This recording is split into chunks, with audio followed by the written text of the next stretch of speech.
또 어떠한 사람에게는 과거에 저지른 죄를 잊지 못하는 죄의식의 십자가가 있죠.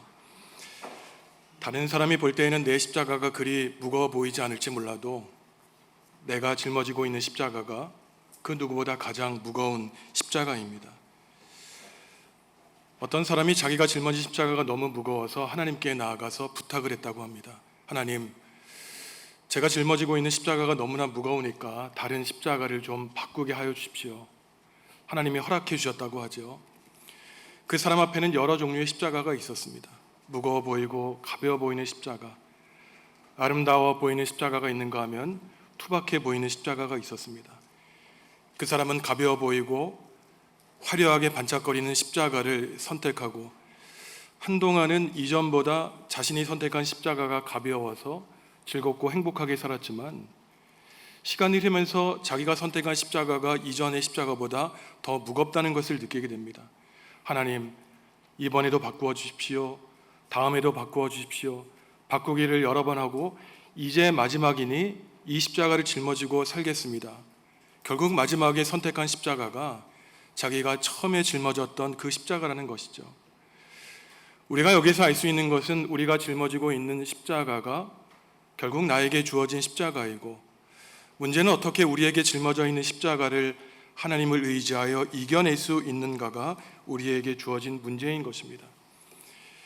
이스라엘 역사에서 가장 위대한 신앙의 영웅으로 알려져 있는 모세도 그러했습니다. 우리가 오늘 읽은 민수기 11장 15절에서 모세가 하나님께 기도하기를 하나님 구하옵나니 저에게 은혜를 베풀어 주셔서 지금 즉시 저를 죽여주시고 제 눈으로 제가 고난당하는 것을 보지 않게 하여 주십시오라고 기도했던 것입니다. 신앙인의 기도예요. 불신자의 기도가 아닙니다. 하나님이 저에게 주실 수 있는 가장 큰 은혜, 마지막 은혜가 저를 죽여주는 은혜라는 것입니다. 도저히 제 눈으로 제 발 앞에 닥친 고난을 볼 수 없다는 것이에요. 그가 짊어지고 있는 십자가가 그에게도 너무나 무거웠기 때문입니다. 도대체 모세에게 어떠한 힘든 일이 있었기에 그 훌륭한 신앙인인 모세가 하나님께 죽여달라고 기도했을까요? 오늘 말씀은 이스라엘 백성들이 430년 동안 이집트에서 노예 생활하다가 하나님이 보내주신 모세의 인도함을 받아 적과 꿀이 흐르는 약속의 땅 가나안을 향해 가는 발걸음인 광야 40년 동안 방랑 생활에서 있었던 일입니다. 처음에 이스라엘 백성들은 하나님의 구원의 역사를 받고 하나님, 이제부터는 하나님만을 우리의 구주로 섬기는 새로운 민족으로 살겠습니다. 처음에는 참 믿음의 발걸음을 내디뎠죠. 하지만 광야에서의 삶이 그리 호락호락하지 않았습니다. 낮에는 40도 이상 뜨거운 햇빛, 밤에는 영하로 치닫는 그 추운 광야 속에서 하나님이 우리를 불러주신 것이 정말로 그 뜻이 어디에 있는가 하나님을 의심하기 시작했죠. 오늘 11장에서 이스라엘 백성들은 더 이상 만나를 먹는 것이 너무나 괴로우니 이제는 고기를 달라고 외치고 있습니다. 그 반역, 불만과 원망이 계속되어서 결국 20장에서는 출애굽 제1세대가 모두 심판을 받는 반역의 역사를 일으키게 되고 있죠. 모세는 당시 최강대국 이집트에서 노예 생활하던 이스라엘 백성을 이끌고 나와 적과 꿀이 흐르는 약속의 땅으로 이끌고 가고 있었습니다. 당연히 광야에는 마실 물과 먹을 고기가 없었죠. 백성이 고기를 달라고 불평하며 자신들의 장막에서 밤마다 하나님을 향해, 모세를 향해 울면서 원망하고 있습니다. 모세에게 대들기를 네가 결국 우리를 죽이고자 이 광야로 이끌고 나왔느냐 반기를 두고 있는 것이죠. 사실 오늘 민수기 11장의 말씀을 잘 읽어보면은 백성들의 원망이 처음부터 이렇게 조직적이고 집단적이고 대규모진 않았습니다. 문제는 출애굽할 때 오늘 11장 4절에서 말하고 있듯이 이스라엘 백성과 다른 인종이 섞여 있었는데 출애굽기 12장에서는 이들을 잡족이라고 표현하고 있습니다. 성인 남성들 60만이 탈출할 때 그 가운데에는 이스라엘 백성들만 있었던 것이 아니라 다른 민족들도 섞여 있었던 것이죠. 이들이 이스라엘 백성들과 함께 나오면서 조금씩 원망의 말을 하기 시작했습니다. 그러자 이러한 원망이 주변에 있는 이스라엘 사람들에게도 오염되어서 결국은 모든 집단이 하나님과 모세를 향해 불만, 불평의 말을 일삼게 되었다는 것이죠. 일전에 나오는 이 원망하다라는 말은 사실 한숨을 쉰다는 말입니다. 그런데 이 히브리어를 따르면 그저 하루에 한 번, 두 번 짧게 한숨 쉬는 것이 아니라 습관적인 한숨, 지속적인 한숨을 말하는 것이에요. 늘 원망하고 불평하는 것이 내 몸에 그냥 깊이 스며들게 된 것입니다.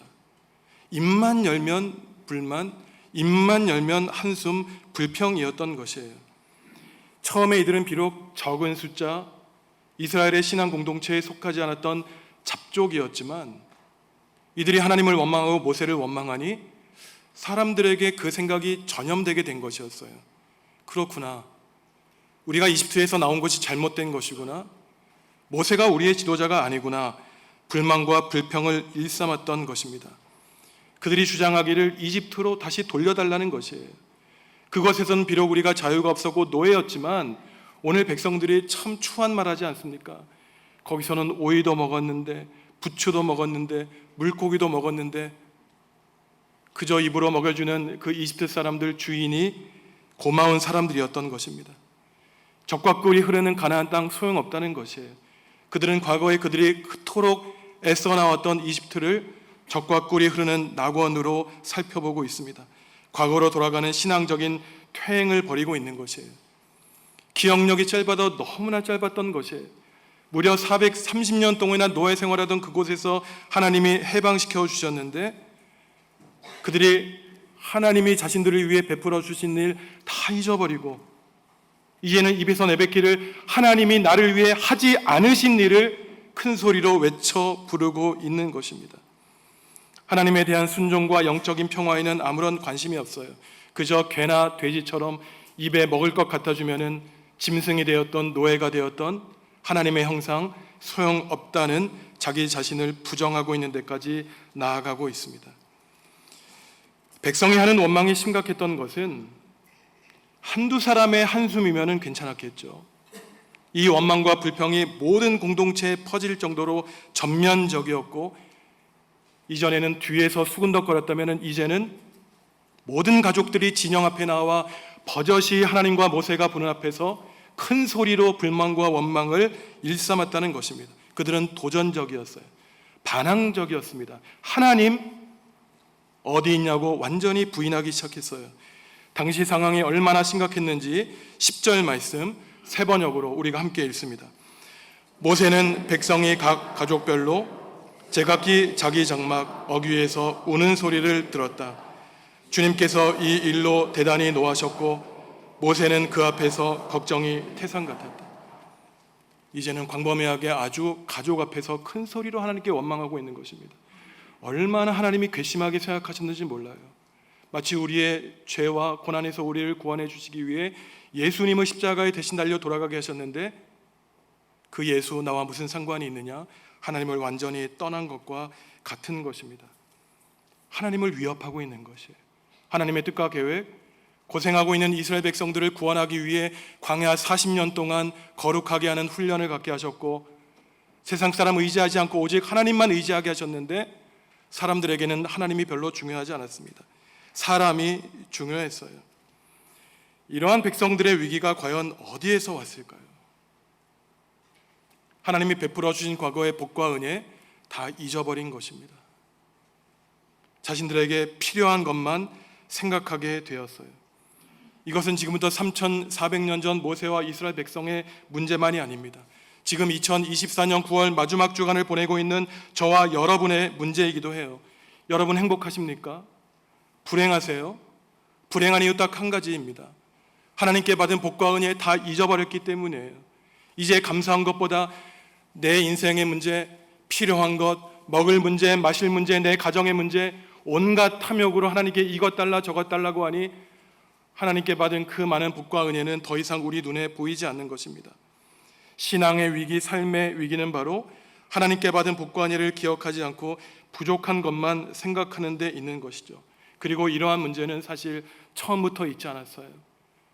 내 주변에 있었던 몇 사람이 중얼거렸던 그 작은 누룩이 바울이 말하듯이 온 집단에 한꺼번에 퍼져서 더 이상 그 더러움을 정화시킬 수 없는 만한 그러한 집단이 되어버렸던 것입니다. 성도 여러분 한번 생각해 보시죠.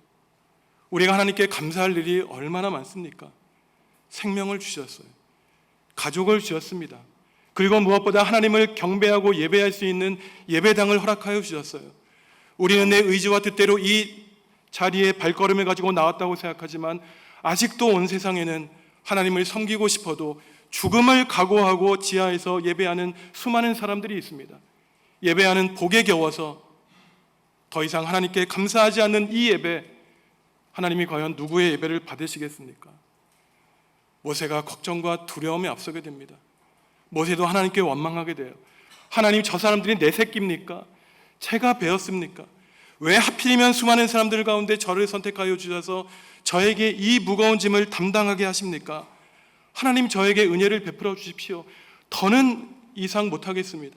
저를 죽여주시는 은혜 베풀어 주셔서 더 이상 저 사람들과 나와 아무 상관없는 관계로 더 이상 연결을 짓지 마시고 끊어주십시오. 모든 것 다 내려놓고 싶어하는 것이에요. 이 위대한 믿음의 영웅 모세조차 하나님께 자신을 죽여달라고 마지막 순간 자신의 연약함을 고백하고 있습니다.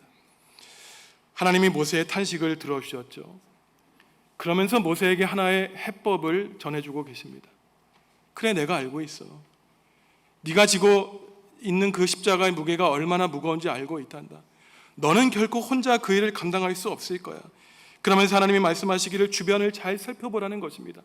그래도 내 주변에 신실한 사람들이 있다는 거예요. 너의 영적인 눈을 떠서 나를 향하여 기도하고 너를 도울 만한 사람 70명의 장로, 원로들과 지도자들을 한번 찾아보라는 것입니다. 너에게 성령을 부어주었듯이 너에게 준 그 성령을 나누어 주어서 그들이 나와 너를 위해 일하도록 그들을 불러주겠다고 하나님이 약속해 주십니다. 17절 말씀, 우리에게 주신 말씀으로 함께 읽습니다. 내가 강림하여 거기서 너와 말하고 내게 임한 영을 그들에게도 임하게 하리니 그들이 너와 함께 백성의 짐을 담당하고 너 혼자 담당하지 아니하리라. 아멘. 하늘에서 우리를 찾아와 주시겠다는 거예요. 너의 고통의 자리에 임해 주겠다는 겁니다. 너의 말을 들어주고 나의 말을 하겠다는 거예요. 친구와 친구가 이야기한 같이 너의 모든 어려운 점 내가 들어주겠다고 말씀하고 있습니다. 그리고 70명의 장로들, 지도자들에게도 나의 거룩한 영을 임하게 하여서 너 혼자 담당하지 아니하리라. 믿음의 버튼을 우리들에게 허락하여 주시겠다고 하나님은 우리에게 말씀하고 계십니다. 원로의 자격, 교회 지도자의 자격은 다른 데 있는 것이 아니에요. 아무리 많은 학식이 있고 아무리 높은 사회적인 지위가 있어도 한 가지, 그들에게 하나님의 영이 임하지 않으면 그들의 능력은 오히려 하나님의 교회를 무너뜨릴 수 있는 능력이라고 하나님은 말씀하십니다. 그리고는 하나님이 말씀하세요. 그토록 원망했던 백성들 거룩하게 하고 장막 밖으로 나오게 하는 것입니다. 하루 이틀만 고기를 주는 것이 아니라 입에서 신물이 나도록 고기를 한 달 동안 내내 주겠다고 약속해 주셨어요. 하지만 그 순간에도 모세는 하나님을 믿지 못합니다. 하나님, 60만 남성들, 수많은 사람들을 먹이기 위해서 도대체 얼마나 많은 소떼와 양떼를 죽여야 됩니까? 바다에 있는 모든 물고기를 잡아도 그들을 먹일 수 없을 것입니다. 하나님 앞에서 모세는 불신앙의 모습을 보이고 있죠. 그때 하나님이 모세에게 말씀하고 계세요. 내 팔이 짧다는 것이냐? 네가 볼 때 네 팔의 길이만큼 내가 능력이 없다고 너는 말하고 있느냐? 모세의 영적인 상상력은 너무나 빈곤했습니다. 그의 이성과 합리성과 상상력이 하나님을 가두고 있었어요. 결국 믿음이 좋다는 것은 우리의 상상력, 우리의 모든 생각을 최대한 동원해서 우리가 할 수 없는 그 영역 가운데에서 하나님이 능력을 시작한다는 것을 깨닫는 길이 바로 기도의 능력인 것입니다. 성도 여러분, 우리 각자가 짊어지고 있는 무거운 십자가가 있어요. 그때 그 십자가의 문제를 해결하기 위해서 어떻게 하시겠습니까? 평생 동안 원망하셨죠? 불평하셨습니다. 과연 한 번이라도 그 십자가가 없어진 적이 있습니까? 오늘 모세의 이야기를 통해 보면 그저 하나님이 우리에게 말씀하시는 것은 하나님께 모든 것을 맡기고 하나님의 성령을 받은 믿음의 벗들을 우리에게 보내달라고 기도하라는 것이에요. 하나님이 우리의 기도를 들어주시든 들어주시지 않든 그것은 우리의 영역이 아닙니다. 모든 주권을 가지고 계신 하나님께 우리의 모든 운명과 우리의 인생을 맡겨 그저 겸손히 지난주에 말씀드린 것처럼 혹시 하나님이 우리를 불쌍히 여겨주셔서 구원해 주실 줄 누가 알겠느냐? 겸손하게 오늘도 내일도 살아있는 날 동안 우리는 한 걸음 한 걸음 은혜의 길을 걸어갈 뿐이에요. 홀로 도무지 저는 이 일을 감당할 수 없습니다. 솔직히 고백한 모세에게 하나님은 야단치지 않으십니다. 내가 참 너에게 실망을 가졌어. 너는 그거밖에 안 되는데 내가 잘못 선택했구나. 그렇게 말씀하지 않으시고 70명의 원로를 세우게 하여 동역자를 세우고 함께 짐을 짊어지게 하십니다. 사람들이 짓는 죄악과 불평보다 하나님의 은혜와 사랑이 얼마나 큰지 우리는 깨달아 알 수 있는 것이에요. 우리가 한마디 한마디 입에서 한숨 짓고 불평할 때마다 하나님이 우리를 심판하신다면 저와 여러분 가운데 아무도 이 자리에 나올 사람 없을 것입니다. 우리가 한숨 짓고 원망하고 하나님을 불평해도 하나님의 사랑과 용서가 너무나 크기에 우리는 오늘도 하나님 앞에 나아온 것이죠. 사실 이러한 조력자를 하나님이 보내주신 일은 이미 시내산에 도착하기 전 광야에서도 있었습니다. 출애굽기 18장을 보면은 60만이 넘는 사람들이 광야를 행진하니 온갖 소송과 문제, 고발, 고소 사건이 있었어요. 광야에서 모세는 앉아있고 수많은 사람들이 재판을 받기 위해 모든 사람들이 그 뙤약볕에 서 있는 것입니다. 그때 모세의 장인 이드로가 보고 모세에게 말하는 것이에요. 네가 지금 하는 일이 참 옳지 못하다. 너도 기진맥진하고 백성들도 기진맥진할 것이다 라고 말하면서 모세의 장인이 조언을 하기를 능력 있는 사람을 뽑아서 너와 함께 하나님의 백성의 일을 맡은 사람을 잘 활용하라는 것이에요. 출애굽기 18장 21절 말씀 함께 읽습니다. 너는 또 온 백성 가운데서 능력 있는 사람들 곧 하나님을 두려워하며 진실하며 불의한 이익을 미워하는 자를 살펴서 백성 위에 세워 천부장과 백부장과 50부장과 10부장을 삼아. 아멘. 능력 있는 사람을 뽑으라는 것이에요. 여기서 능력은 성령의 능력을 말합니다. 그리고 다른 능력이 아니에요. 무엇보다 하나님을 두려워하라는 것입니다. 그리고 진실해야 된다는 거예요. 불의한 이익을 미워하는 사람을 세워서 1000명을 담당할 천부장, 100명의 소송을 담당할 백부장, 50명, 10명을 담당할 50부장과 10부장을 삼으라는 것입니다. 하나님은 이처럼 외롭게 고통스럽게 하나님을 원망했던 모세에게 천부장으로부터 백부장, 10부장에 이르기까지 또한 70명의 장로들을 세워주셔서 결국은 광야 40년의 그 고난의 길을 묵묵히 걸어가게 하시고 약속의 땅, 가나안 땅, 천국에 들어가도록 허락해 주셨던 것입니다. 그 다음날 있었던 일이에요. 하나님은 바다에서부터 바람을 불러서 메추라기 고기를 불러오게 하셨습니다. 한 겹, 두 겹 넘치는 고기를 먹게 하시는 그 순간 하나님은 재앙을 내리셨습니다. 입에 넘치도록 고기가 넘치는 이스라엘 백성들의 탐욕을 보시며 도저히 이들을 통해서는 하나님의 구원의 역사를 이루지 못할 것을 보시며 출애굽 제1세대들 모두 다 심판하셨던 것이죠. 결국은 원망과 불평의 한숨의 결과였던 것입니다. 사랑하는 성도 여러분, 저와 여러분들에게도 각자의 십자가가 있습니다.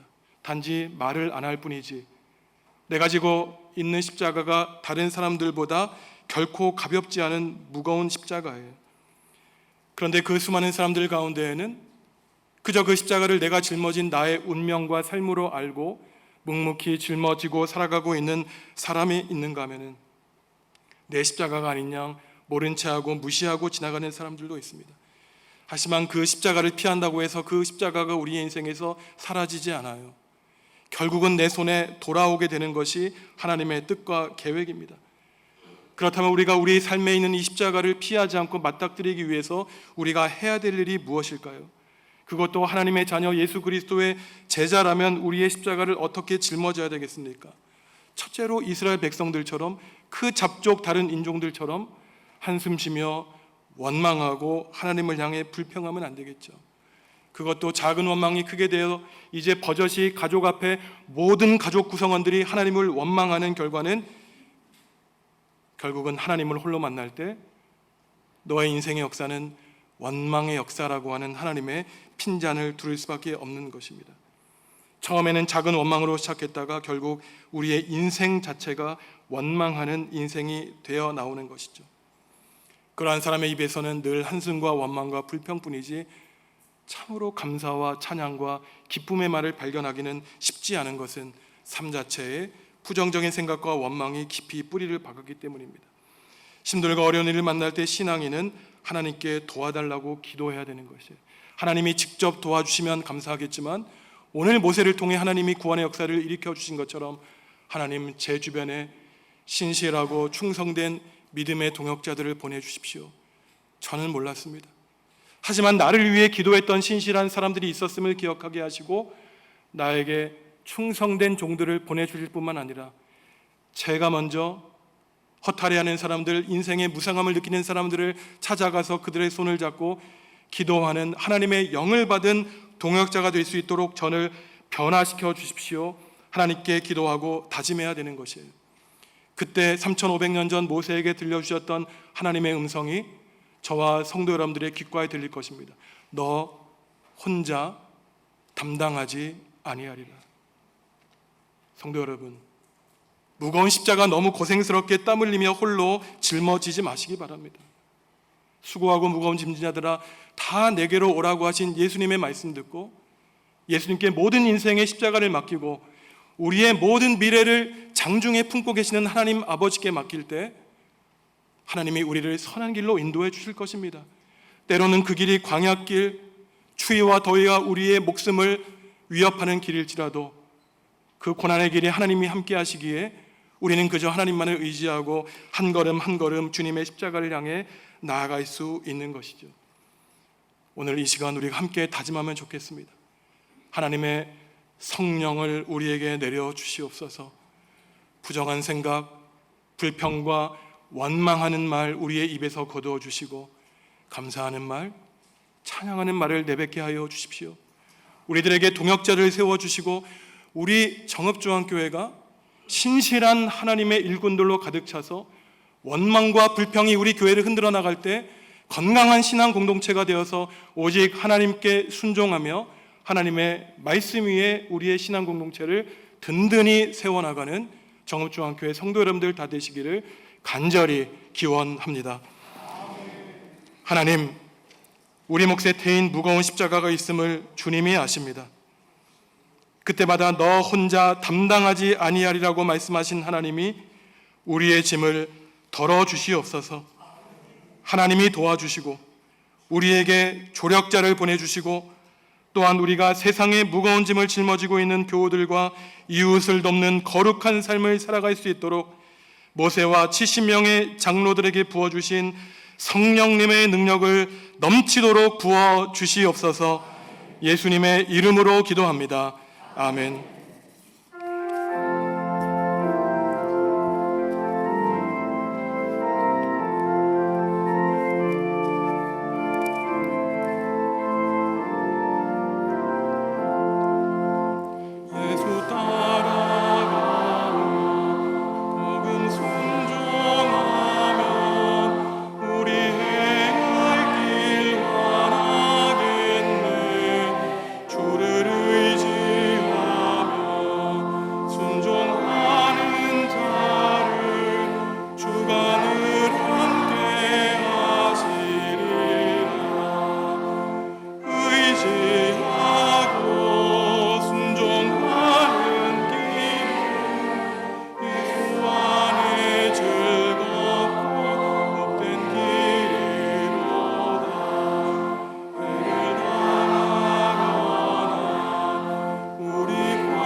주님이 우리에게 물으십니다.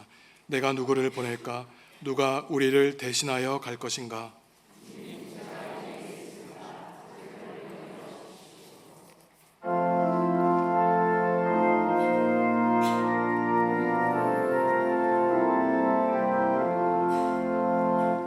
주께서 주시는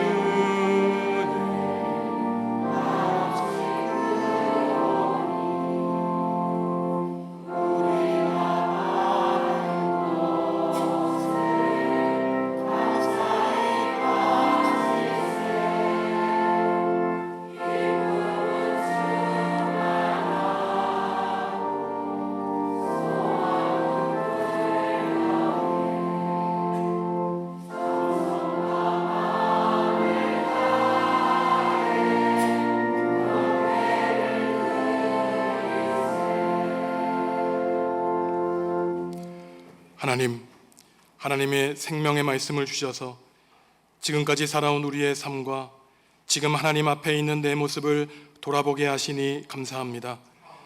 빠르게 지나가는 헛된 세상 속에서 영원히 변하지 않는 하나님의 말씀을 깊이 묵상하고 살게 하셔서 우리를 세상에 보내신 하나님의 뜻과 인생의 고귀한 의미를 발견하게 하여 주시옵소서.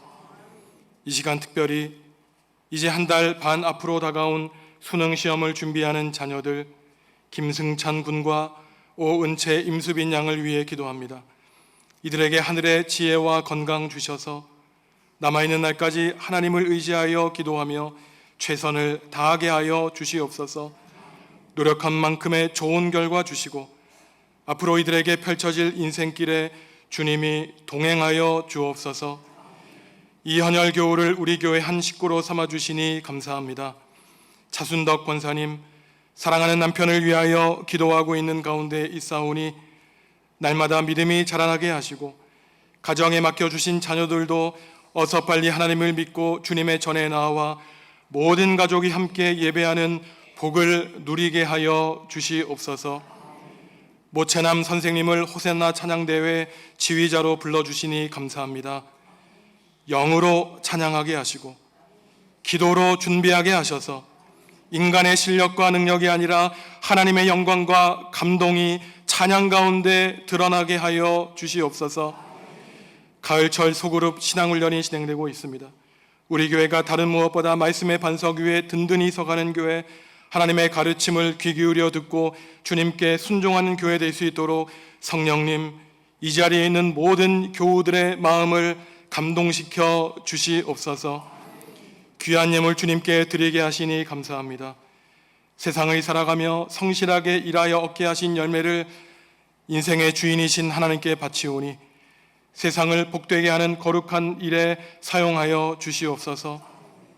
예물 드리는 손길 가운데 하늘의 신령한 복과 은혜 내려주셔서 이들의 삶이 하나님과 사람들을 보시기에 더욱더 이전보다 아름답고 존귀하게 하여 주시옵소서.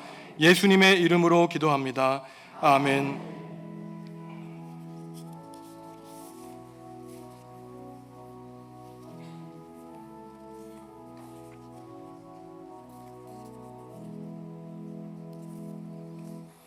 주님의 평화가 성도 여러분과 함께 하시기를 바랍니다.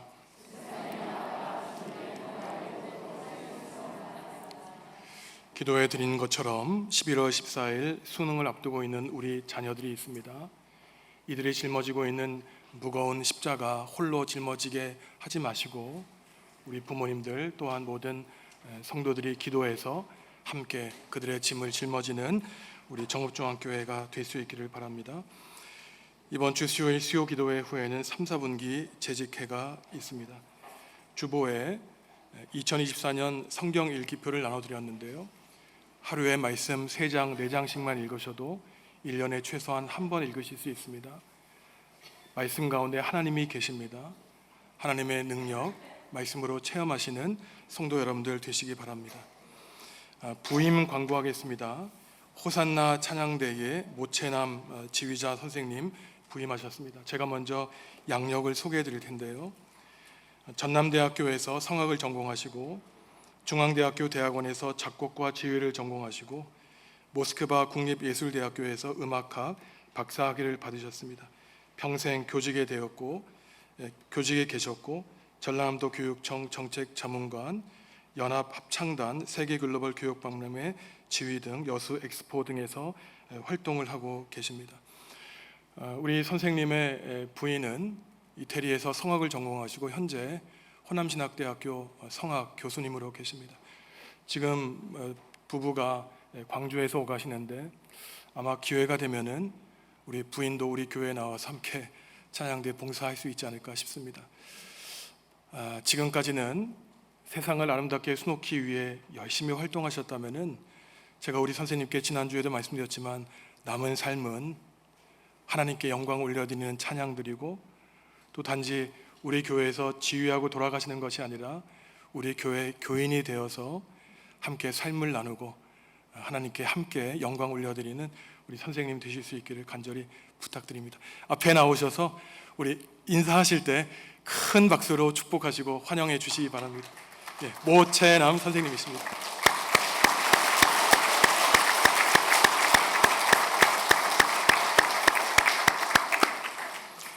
일어나셔서 주님께 찬양하겠습니다.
성도 여러분, 여러분 곁에 하나님이 계십니다.